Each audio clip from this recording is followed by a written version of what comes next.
Thank you, sir. Thank you, ma'am. Now I kindly request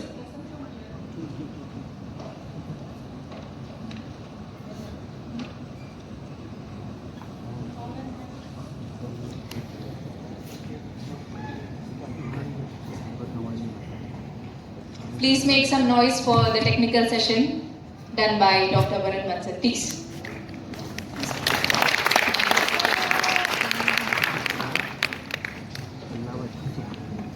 Good morning, everyone. I sincerely thank AMITY University Lieutenant General B.K. Sharma, the Pro Chancellor Sir, Dr. Anil Bushesh, Vice Chancellor Sir, and Dr. S. Mona Lakshmi. Moreover, Dr. Naveen Sharma, who's been instrumental in me being here with all of you.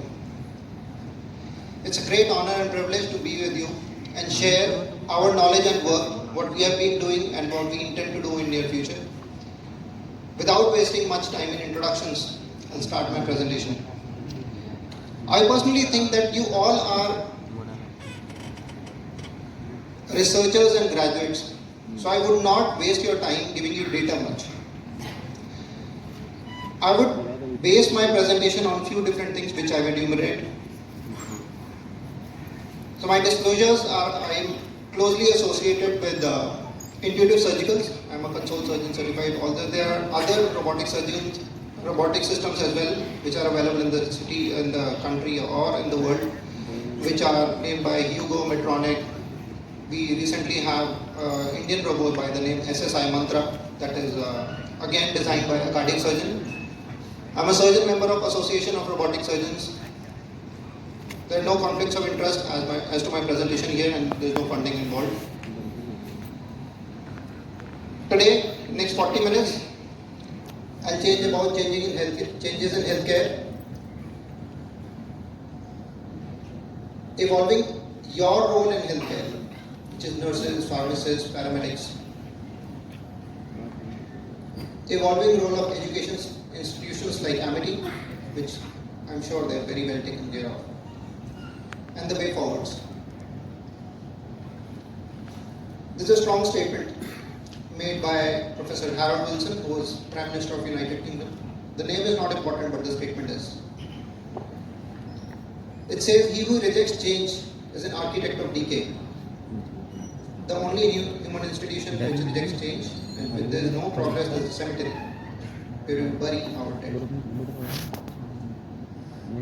So the changes in healthcare include artificial intelligence.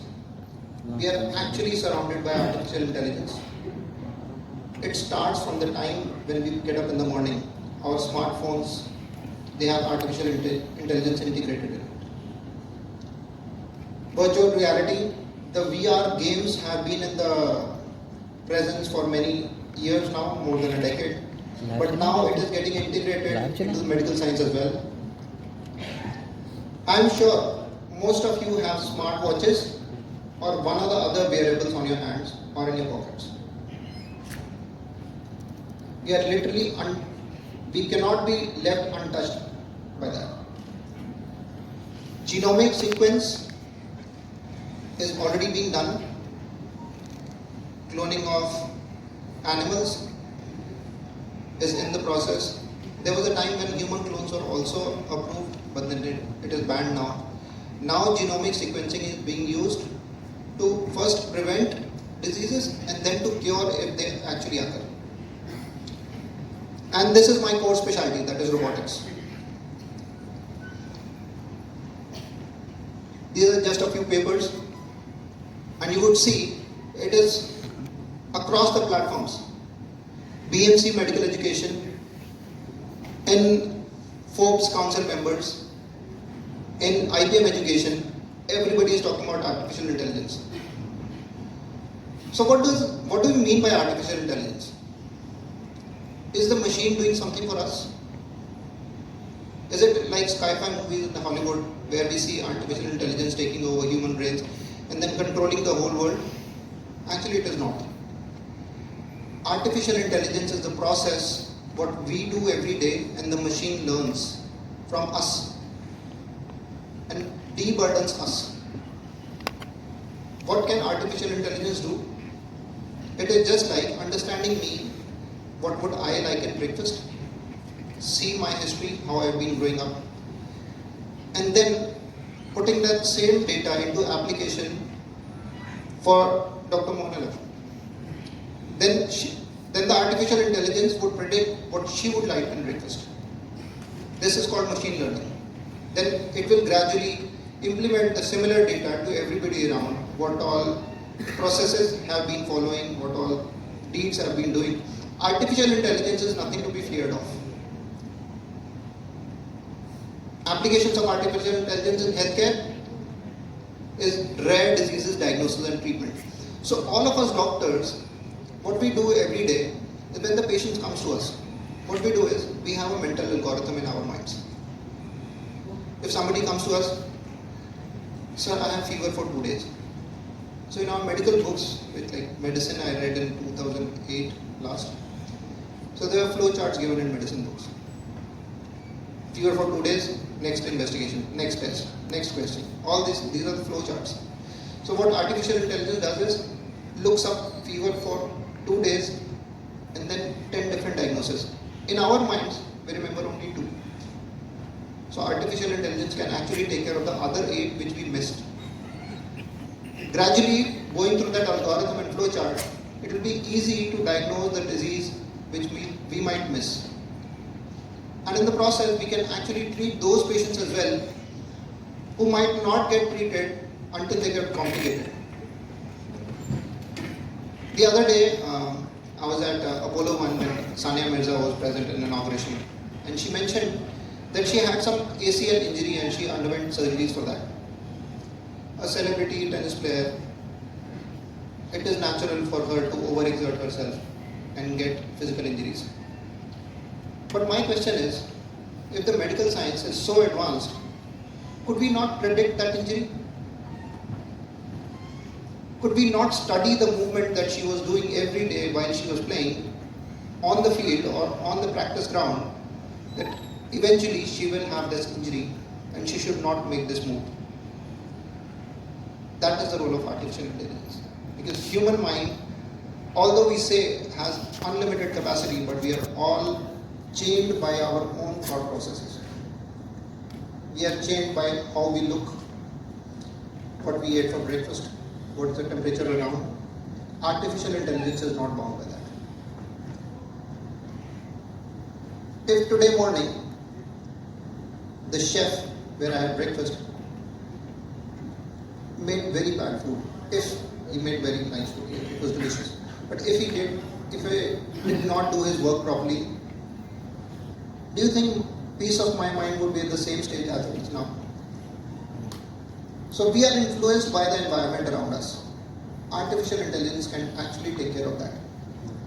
Drug development, we can enhance our own capacity to develop things, look through things, dosage, error reduction. There is no doctor, no pharmacist in this world who can say he's never had a problem with drug dosing or prescriptions or he's never made an error. The only person known to not make errors is the one who never does anything. A very easy proverb to say, we are all human, we are bound to make errors. But in medicine, whatever error we make is actually costing patient something, be it money, be it extended hospital stay, be it extended morbidity, or be it his life. Cancer, recently, yesterday, Google, my smartphone has a page of Google News. So India has been labelled as cancer capital of the world. A few years back it was diabetic capital of the world, now it's cancer capital of the world. So if we can put our brains and AI brains into cancer research, I think we can actually diagnose many people before they develop the symptoms. Personalized healthcare plans. Dr. Neha, who is my reporting manager, she takes care of Pro Health. She'll be a better person to deal with that. Health monitoring and wearables, we've already spoken about. AI robotic assist surgery, we will talk about it later. Gene editing. How important is gene editing?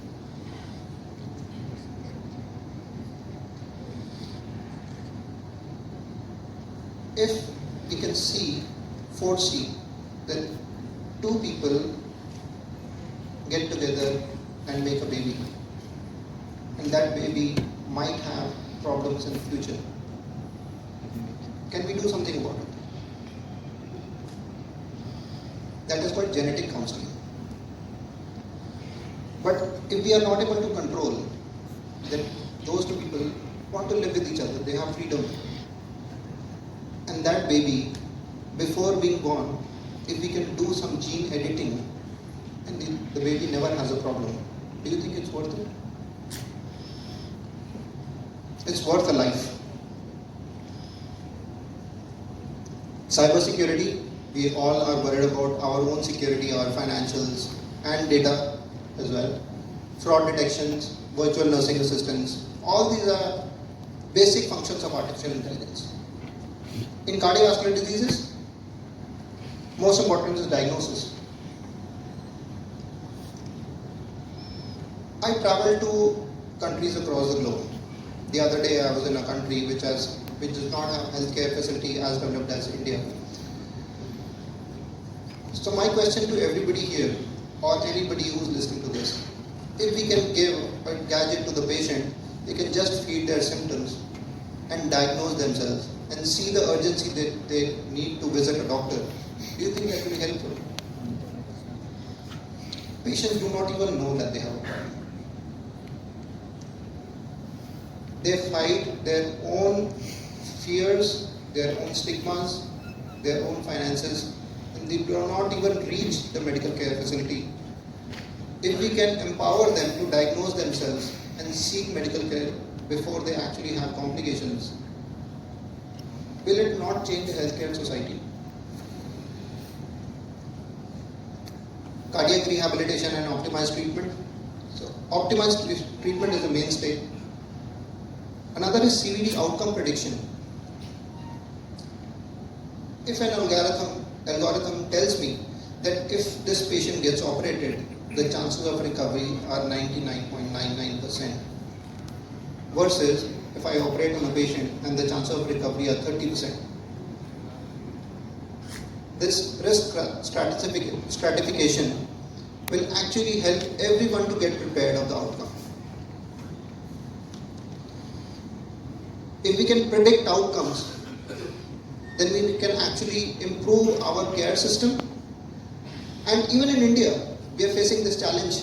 You would have heard some time back that there was a patient who had head injury, was sent to a clinic in New Delhi, and then patient was referred to RML hospital because the CT scan machine was not working in that center.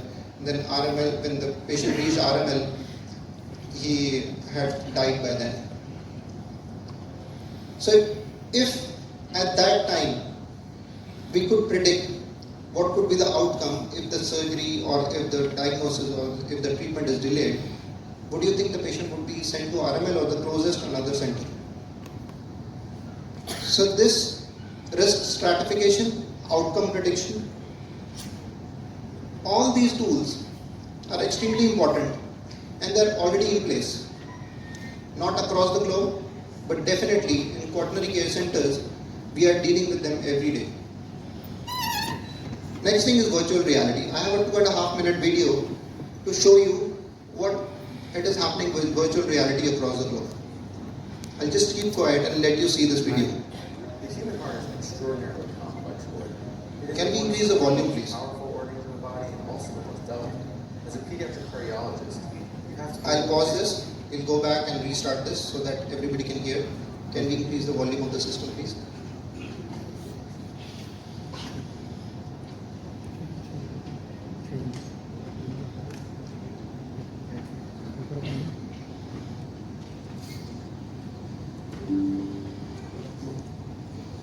Yeah, that's okay.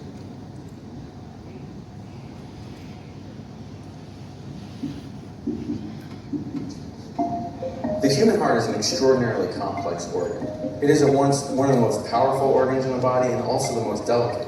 As a pediatric cardiologist, you have to be able to visualize this organ because ultimately people's lives depend on it. But visualizing a complex three-dimensional organ on paper really doesn't give you the full picture.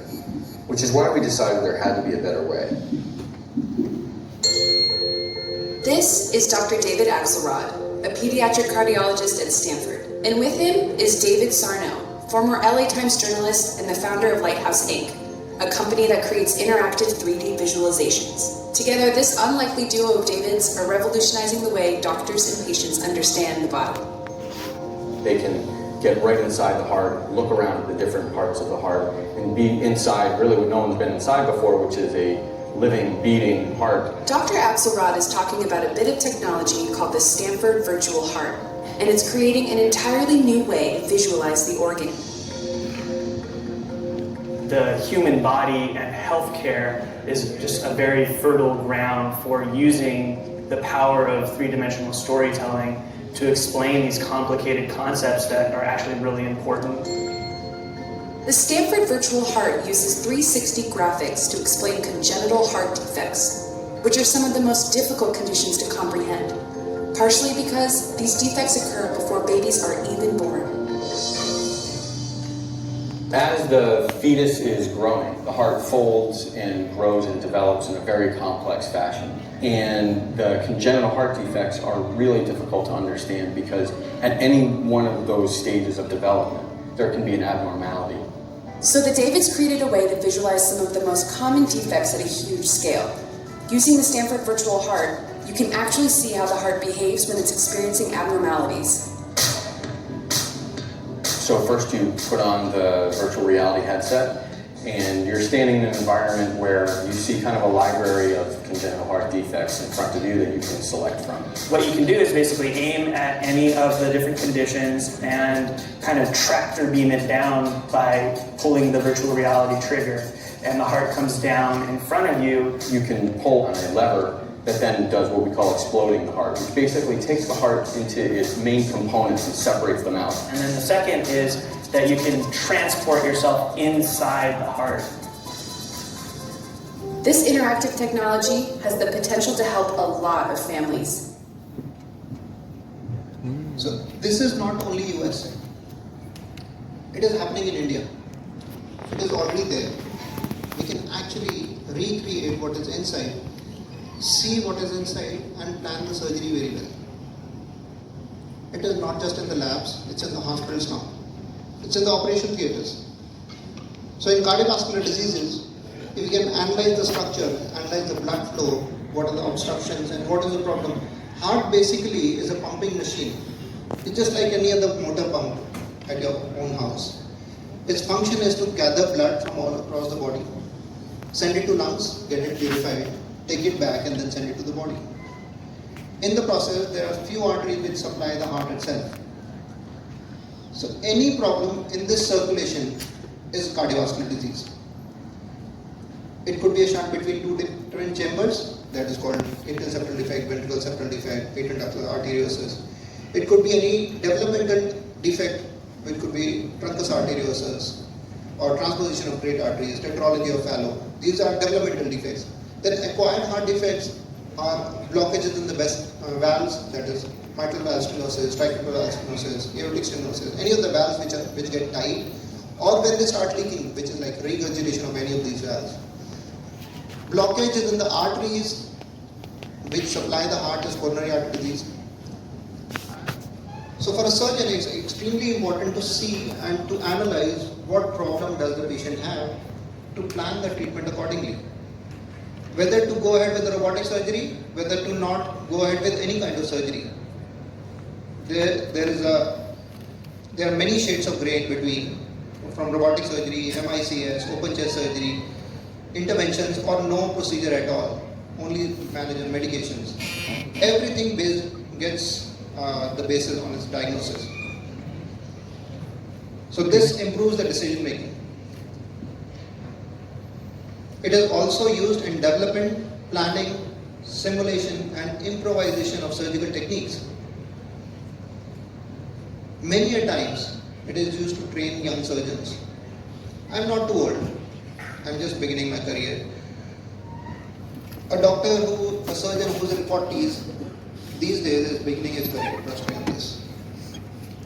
I started learning about medicine in 2002 when I finished my MBBS. Now, when I started my MBBS. I finished my specialization in 2015 and I'm still studying.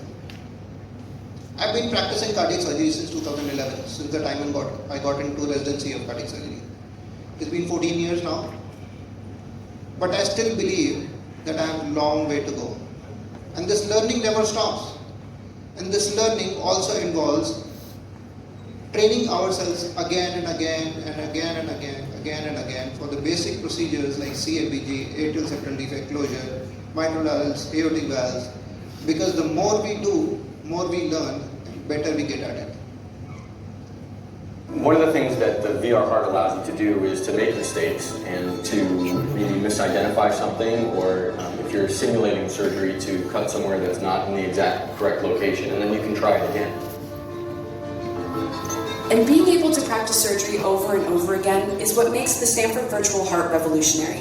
Med students and fellows typically only have access to animal hearts for practice, but with VR, doctors can simulate human heart surgery in a completely new way. And this kind of training could save thousands of lives. So this makes me think that what is the difference between me versus a surgeon who's 70 years old? Any of us, if it is my family member, I would go to a senior doctor because he has more experience, because he has gone through more number of procedures. That is experience, right? He's done maybe 2,000 surgeries or 20,000 surgeries or whatsoever number. But I'm saying that if I practice that same number of surgeries in virtual reality, if not at the same level, do you think I can at least aspire to be a similar level?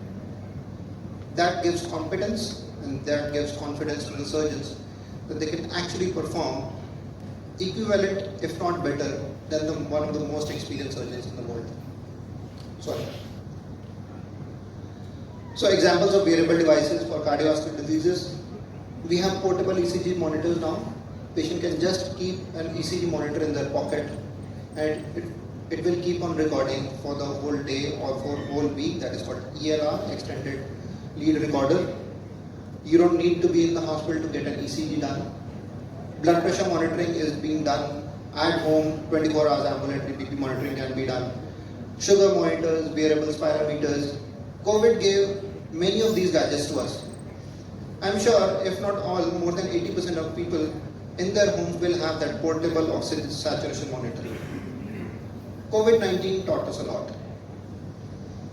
Body temperature was every day getting measured in COVID times or even earlier. A range of motion sensor assessment sensors. And have you heard of this Apple software where they keep tracking of your ECG by the wristwatch? There have been instances when these wearable devices have triggered alarms that the patient is about to have some cardiovascular event and he or she should approach a hospital, a healthcare facility, or at least seek help. So if we can prevent a catastrophe which is about to happen, then all these variables are worth it. If somebody is driving, let's say, is driving a truck, about to have a heart disease, do you think he is the only person at risk? Every person on road who's ahead of him is at risk of death. Because if this guy has heart attack now or has cardiac arrest now, he would run over everybody who comes to him. So if we can track him, if we can treat him before it actually happens, I think it's worth not just one life. Genomics in cardiovascular diseases. Studies are being done and it is getting implemented into how to prevent arrhythmias, congenital heart defects, heart failures, end of life heart diseases. If we can predict a patient who is supposed to have heart failure at the age of 60, and if we can change the genomic sequence at the age of 20 or 30 or 40, I think it will be worthwhile for him to live another few years, because I personally think that none of us would live 200 years. We are not tortoise. What matters to me is quality of life. If a patient comes to me at the age of 55 being diagnosed of a disease, versus a patient who comes to me at 80 years of age with this diagnosis of the same disease. I would be more happy if the patient does not come to me at 55. It's an Indian tradition, if you would know, that the person who completes all his responsibilities, his or her responsibilities, and dies after the age of 80, 85, and they have grandchildren, we celebrate death. We don't mourn them, we celebrate their death. That they lived a fulfilling life. They completed all their responsibilities, worldly responsibilities, and I'm saying if that prediction can be done and something can be done for that patient not to come to the clinic at the age of 50, 55 or 60 and live a happy, accomplished life until all his or her responsibilities are done, that will be worthwhile for everybody. And not just death. I'm saying if I take leaves of, if I go off work for 2 months now, for any of the diseases, be it heart disease, if I undergo a heart surgery, open chest surgery, it will be like 6 weeks of rest at home. I am sure, 100% sure that Apollo hospitals, including Dr. Neha, will find somebody else to replace me. They'll say, you are replaceable. So if the person does not have to stay at home, does not get sick, we can predict that sickness and treat him before it actually happens. This is happening in genomics. So the idea is to prevent any problem from happening, prevent a disease from happening, prevent a complication from happening. Early diagnosis. By early diagnosis, I mean when the patient's morbidity is at lowest. The patient does not need to stay at home, does not have to take leave, can just take a half-day break, come visit your clinic and get some prescriptions, pop a pill in the morning and go back to his active life, which would include his work life, family life, or whatsoever social life he wants to have. Advancement in technology, they are helping us day in and day out, and this will be a good prognosis to all of us. This is any day which is happening in our home. This is our operation theatre video. This is our head perfusionist. You can see the Da Vinci XI robotic system at work. The nurses, technicians, everybody is important. You can see me, I'm operating sitting far away from the patient. And this is another surgeon who is actually my mentor, who I've learned with. I've been with him for years now. It's been 2 years that I've been working with him. He's monitoring. So it is not only performing the surgery, it is about training, it is about quality control, it is about preventing complications, robotics, artificial intelligence. All these are making our lives easier and patient surgery safer. So this is a strong picture which I project during my presentations. All 3 patients, all of them underwent CABG, that is coronary artery bypass grafting. All 3 are our patients. This is open chest and these are robotic CABGs. What do you think is the difference? And do you think this will make a difference to patient's life?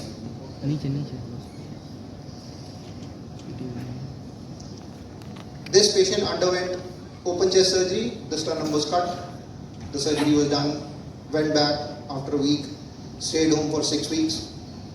These 2 patients, it was done robotic assisted. The patients went home in 3 days, joined back work and active life. This guy was not even working, but he wanted to play with his grandkids. And what is wrong with that? Why do we want patients to be far from their families for 6 to 8 weeks if the technology is at help? Robots are not just in operation theatres. This is just one surgical assistant robots. The other one are modular robots which monitor patients' exercise, daily routines, daily motions. Service robots which track supplies, prepare patient rooms, purchase file orders. So I was living in Canada a few years back.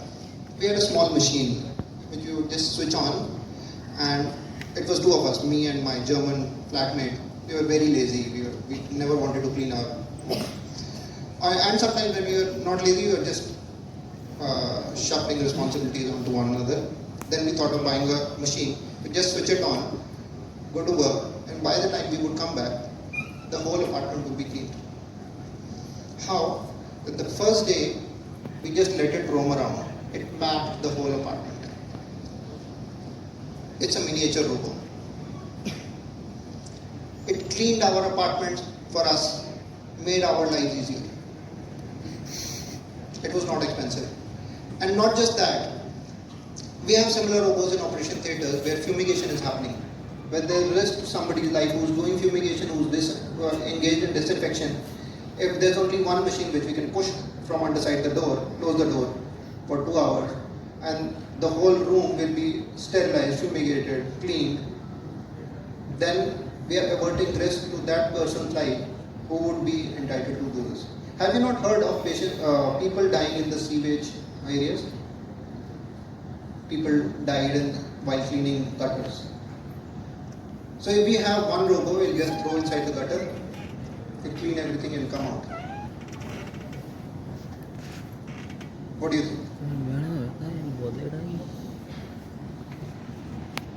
So other are mobile robots taking the patients around. Another example from the West. We have large family culture here. We have strong support system. But I still remember a patient who we did lung transplant for. The patient was in ICU for 11 months. Who in the world would have 11 months to sit beside a patient? Everybody has lives. His son, daughter, whosoever even is dedicated would come, see him and go. But the patient would need some care to be taken out into the sunshine. All this can be done mechanically by a machine, and we don't need people. Obviously, it has a flip side, that we feel detached from each other. The machines, if we continuously look at phones, we feel attached to the phone more than the person who's sitting next on the chair. But then this is the cost that we pay. Social networking is more important to us than individual networking. But definitely, it has made our lives easier. It is for us to control our own behavior that we need to visit people who we matter for or who matter to us. Robots are just the machines which are helping us. They cannot own us.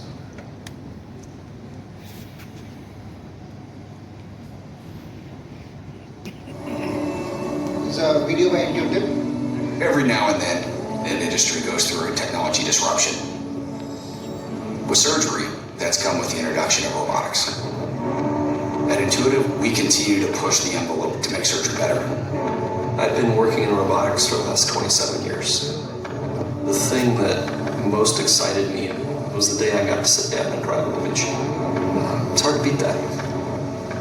Never did I think that I would be working to design technology that would help save my life. I'm Ted Rogers, and I'm the Vice President of Imaging Advanced Development at Intuitive. I run the team that develops camera systems for our products. Part of the system is a 3D robotic camera that goes into the body and allows the surgeon to see what they're doing. As humans, we use all of our senses, right? We use the sense of sight, the sense of smell, the sense of touch. Surgery has sometimes hampered that full sense of engagement and interaction. As you've gone through the continuum of surgery in an open procedure, surgeon has the ability to use full dexterity of their wrists. They can see the surgical site in 3D. Now they have to make a large incision so they can access the appropriate anatomy, and these large incisions can be a challenge for recovery time for the patient. In laparoscopic surgery, the minimally invasive approach that followed, you actually have to move your hand up to move the tip of the instrument down. Left is right, down is up. And so the surgeons have to have this mental remapping as they're looking at a 2D screen, and the dexterity was completely lost. So when we came in and said, all right, we believe that a robotic assisted approach will be much better, our first mission was to give back 3D vision and dexterity inside the body. We're proud of what we've accomplished over the last 24 years. Da Vinci systems have been used in more than 7 million procedures, and we have more than 5,000 systems installed worldwide. The whole point of the robot is to minimize the invasiveness of the surgery. So we're using instruments that are only about 8 millimeters in diameter, about the size of my pinky finger. Now we're starting to focus on how can we show the surgeon things they can't see with their own eyes. So today the Da Vinci system has what we call Firefly, which is a near-infrared imaging system that the surgeon can use to visualize certain structures, like the bile duct during gallbladder surgery, or judging blood flow during a colorectal procedure. This is just one way that we can help the surgeon gain more information about the structures that they're working on during the surgery. So it's not just making surgeons' lives easier, it is also about making patients' lives easier. It's also about, if we are going through a rough procedure, if we have a problem, can we share information? If it was not for cameras or tele-reporting or tele-sharing, in this system, we can actually share screens with a surgeon who's sitting far away in a different city. We can ask for his inputs. We can do something better. Trust me on this. A few months back, I was operating. I started surgery at 9 a.m. in the morning. Finished around 2. There was a complication. Redid the surgery. But at that point in time, I was so scared, I was so nervous that if something happens to this patient, there's a life at stake. And to see a patient dying in front of your own eyes, in the operation theatre or outside, is the worst thing that can happen to a surgeon. A few years back, I was a consultant on night call. There was a patient who had aortic dissection. It's a fatal disease. We received the patient in emergency, we were trying to shift the patient to OT, and he collapsed outside the lift, the elevator. We could not do anything. Coming back to that day of surgery, when I had to redo that surgery, I needed a fresh pair of hands and I needed a fresh brain.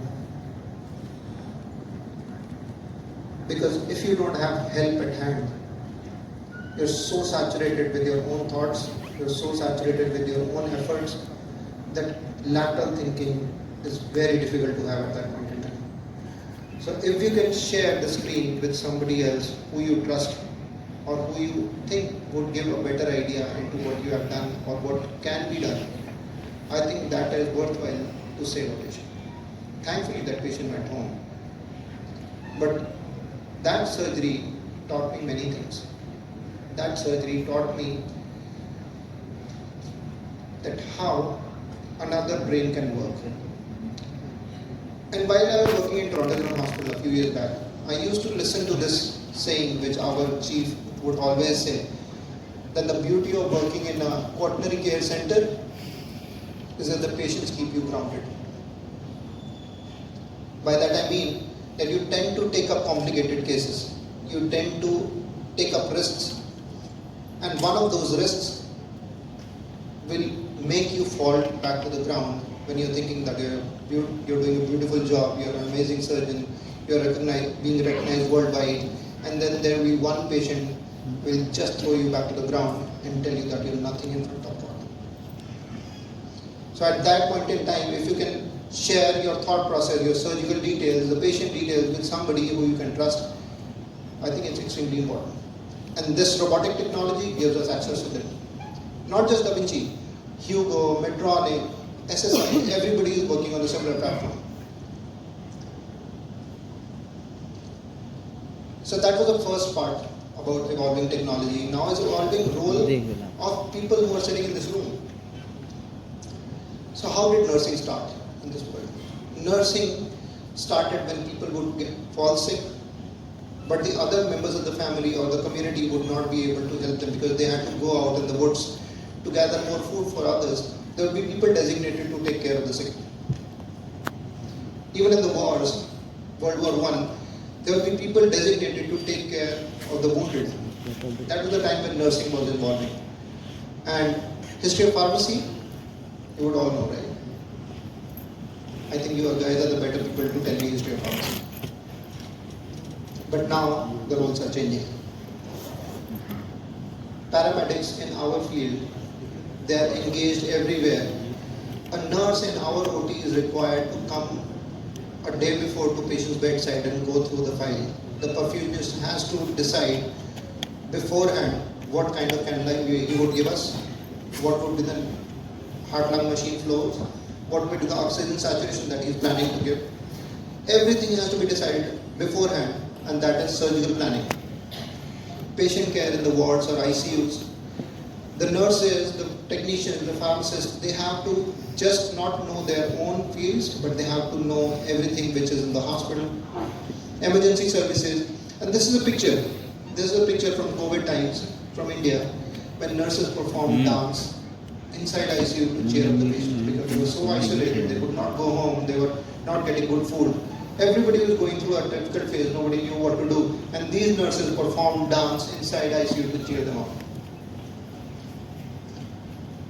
Role of pharmacists, earlier it was logistics role only in 1960s. They would bring medicine from one place to the other. Then it was bioterrorism, anthrax crisis and SARS. Clinical roles began nearly 2 decades back. When they were introduced into the hospital, they began involving themselves in clinical care. And then prescribing roles. In the West, a doctor cannot prescribe a medicine without an authorization of pharmacist. Do you know that? A doctor is required to do what he's supposed to do and not take other person's role. If I can prescribe a paracetamol, I can prescribe a paracetamol, but it has to be authorized by a pharmacist to be given to the patient. They would check the dose, they would check the dose interval, they would see the patient whether he is fit enough to get that paracetamol. If the patient has liver toxicity and by mistake somebody gave him paracetamol, this will exaggerate the liver toxicity, the liver disease. Interdependence is increasing, and currently this interdependence is growing every day.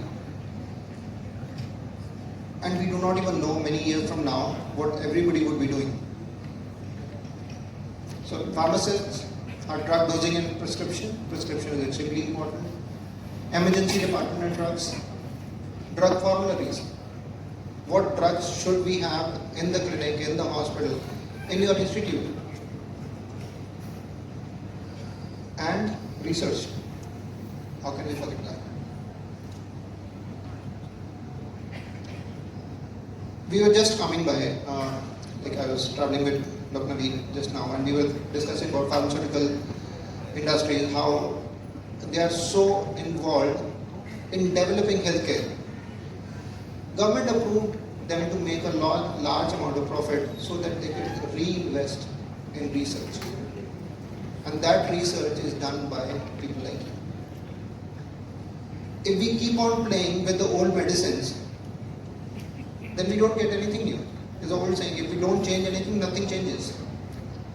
Research is relooking everything and bringing out new. The role in acute emergencies, everybody as per WHO needs to know cardiopulmonary resuscitation, that is BLS, CPR, basic life support. Understanding technology is another part, which I would say if I'm operating in operation theatre and the robot gets stuck, after all it's a machine, it can get stuck, right? There has been an instance when the robot got stuck. And if nobody else in the room knows how to operate, or operate the robot, not just a patient, versus when everybody knows what to do, what would be a better scenario for the patient? So our nurse knew, our physician assistant knew. They called out, sir, this is not working, this is not working. Thankfully, it was not a situation when the patient's life was at risk, but it could be any day. So understanding technology and integrating themselves into the system is extremely important for everybody, including medics or paramedics. Operative emergencies and safe transfers. In chronic care, the role is in ICU care, the patients who need intensive care unit treatment for more than a week or so. In rehabilitation, These days, why do you think the population is increasing in the world? Is it high birth rate? Why is population growing so fast? Is it high birth rate? It's because the longevity is increasing. The life expectancy in India when India got independence was around mid-30s or 20s, I don't even remember. The last data when I saw this year, it was around 72. So the people are living longer. It's not the number of births only. Birth rate is just the same. Number of births is increasing because the population overall is slowing down. But the longevity is increasing. People are living beyond 80s and 90s more. So in that scenario, we have a strong role of rehabilitation and long-term care homes. When family members are not there with the patients or with the elderly to take care of them, because all of us travel for work, people are like these days, global village, everybody goes from one country to another in search of their livelihood and in search of better lifestyle. It's always a teamwork. Nobody can function alone. No physician, no surgeon in this world can say that I function all alone and I'm one-man army. Everybody needs help, and it is the best friends of a clinician are other clinicians and paramedics. Next comes role of institutions. So this was a statement made by our Prime Minister a few months back, December 2023, that the role of educational institutions is to develop individuals, and only through individual development, nation building takes place. And I'm extremely thankful to AMITY University and the members involved in organizing this conference, which is a brain opener and a thought-provoking event, which would actually not just make you go through the literature, what is being prescribed, but give you another thought of what might come next tomorrow and what you can be prepared for. These 4 lines are picked up from your own institution's vision. I'm thankful to Dr. Naveen for sharing this to me, that holistic education, encouraging research and innovation, nurturing talent and leadership qualities. These are the words and phrases from your own institution's vision, and I'm sure that the institution is very well taking care of that.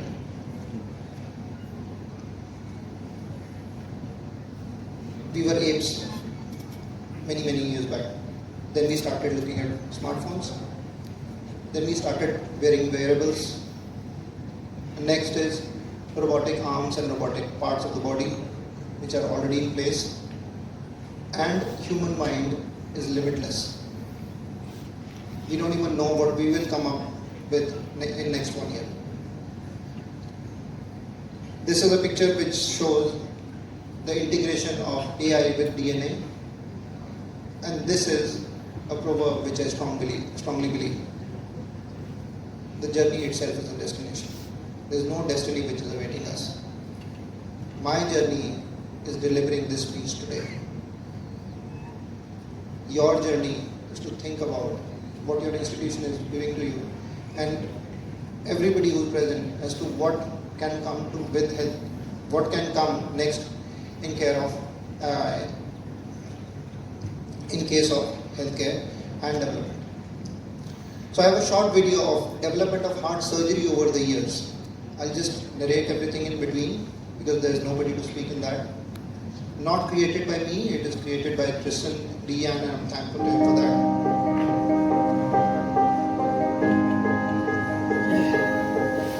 Before 1896, if somebody was stabbed in the chest, he was left to die. Then came thoracic surgeons, and they started repairing the heart wound.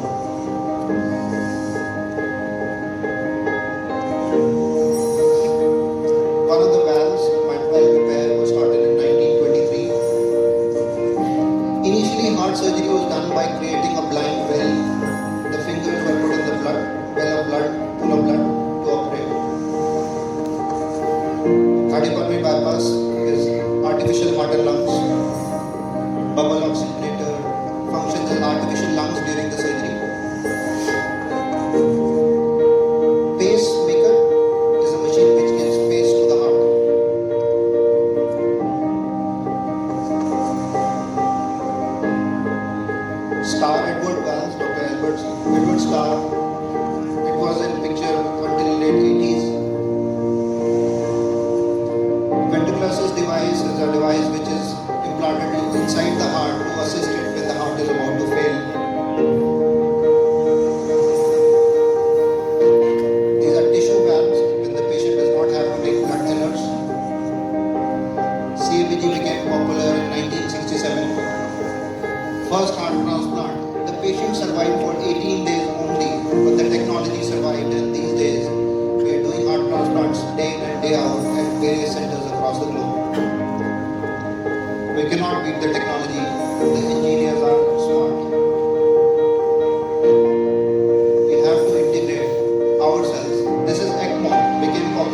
This is my teacher, Dr. David. I trained with him.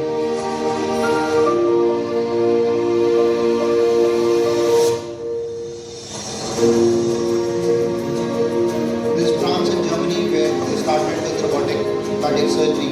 They did mitral repairs and COGs. TAVR is the process where we can replace the valve through a small incision in the ground. This is a picture of first generation robot. We are currently working with fourth generation. The fifth generation is already in the process. This is a 3 centimeter valve. Can you see the imagination, the magnification?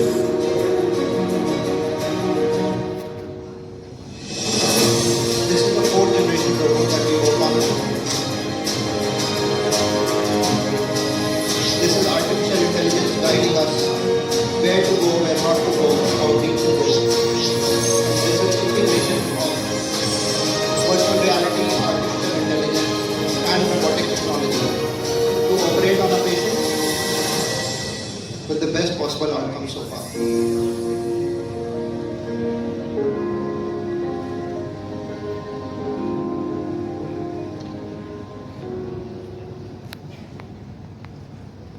So Bill Gates, a few months back, made this statement that 2 areas that are changing are information technology and medical technology.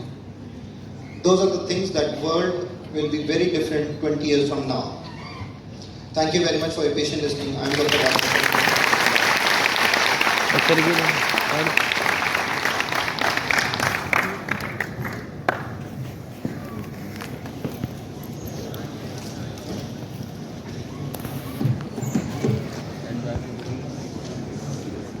This was indeed an informative and innovative session for everyone.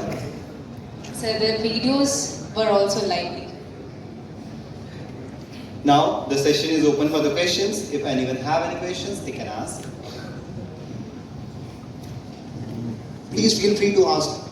I would be happy, and I'm sure your colleagues will be happy to, if you interact. If you have any questions, comments, I'll be happy to improvise as well.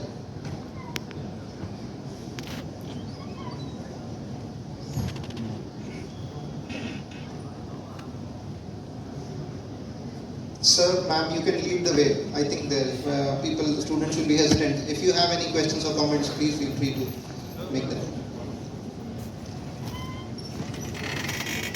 Sir my question is this, अगर हम medical sector की बात करते हैं, हम बहुत सी machine का इस्तेमाल करते हैं मेडिकल सेक्टर में, लेकिन बात ये आती है कि हम कितना रिलाय करते हैं मशीन्स पर. At the end machine machine होती है, वो बैकफायर कर सकती है. हम किसी की लाइफ, अगर हम किसी को ट्रीट कर रहे हैं अगर मशीन के साथ, तो एट द एंड अगर कोई इनकम्पेटेंसी आती है या कोई भी बैकफायर होता है मशीन में, तो उस कंडीशन में हम पेशेंट को क्या कर सकते हैं जिससे हम उसको बचाया जा सके. So first, my request, please identify yourself before you ask your question. Okay, sir, my name is Vijay Maheshwari. I am a student of B Pharmacy. Okay, thank you very much. And very nice question and a very reasonable question as well. That what if machine backfires and how far can we rely on a machine? So my question to you in response of this question is, do you do mobile banking? Sorry, sir? Do you do mobile banking? Yes, sir. How can you rely on a machine to do your fund transfer? Sir, it's not a, it is easy. It is convenient. That easy is convenience. I am asking, how can you rely on that? Sir, we have to. No, that is not an answer. So, if we have to rely on somebody, a person or a machine, that is because of the reproducibility of the result. You try it once and it works. You try it the other time, it works. You try it the 100th time, it works. Then you maintain that reliability. You trust the person once, he or she maintains that trust. You trust the person again for the 100th time, he or she maintains the time. You lose that sense of security, that you trust that person blindly. You trust that machine blindly. You trust that process blindly. When you joined this institution, you would have some doubts in your mind, right? Yes, sir. But this institution has a legacy behind that. Similar as with any of the technology or any of the machines. If you drive a car, you start a car, you pull that, you move that ignition switch and it starts. How can you trust it will work all the time? It's because of the reproducibility of the results.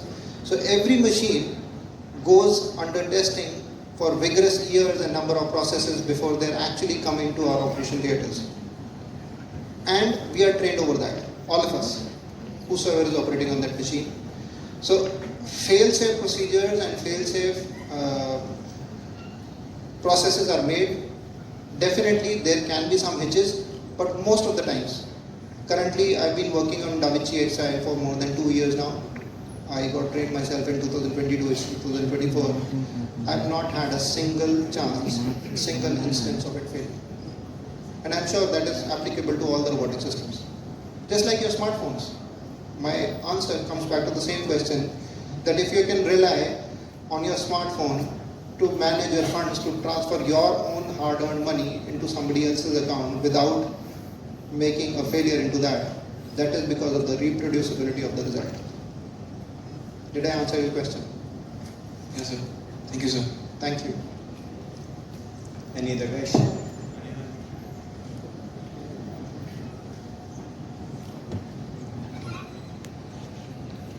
So this is Arvind from second semester. Sir, Oh yeah, please. sir, it's a very basic question as pharmacists and doctors are working in hand nowadays. So if doctors are moving towards machine learnings and AI, what changes we as a pharmacist can make to support that medical system? See, I personally think, and what I believe is not just me who's believing it, that's in the process and the system, that everybody should do what he or she is best at. If I have a drug which needs to be prescribed to a patient, let it say a cardiac medication which controls heart rate, a rate control drug. If you ask me, I'll have 5 in mind. Any of the beta blockers, any of the calcium channel blockers, any of the antiarrhythmic drugs. I will have 5 or 6 in mind. And I'm about to prescribe that medication, but you come to me. It's, Dr. Varun, I think this drug would be better suited for this patient. Because in our algorithms, this patient has these problems and this medication will be best suited for her. That algorithms will be defined by the machines, artificial intelligence, because you also have your human capacity of memorizing stuff and of literature at hand. Earlier we used to go by the books, go back and read in the rooms. Now I think our smartphones can give us more text to read within 10 seconds than we can actually go back and read in our books anyway. So that integration of technology is at all levels. My son, who's 9 years old, asks me questions which are difficult to answer. Because he has access to that information which I never had. As Bill Gates said, the access to information technology is changing extremely fast. And that is getting integrated into medical science as well.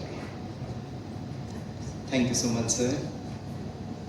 I really thank Dr. Varun Bansal to enlighten us with his experience. Now, I would kindly request Director, AMITY Institute of Pharmacy, Professor Dr. S. Mohanalakshmi to kindly felicitate Dr. Varun Bansal. I would also request Dr. Naveen Sharma.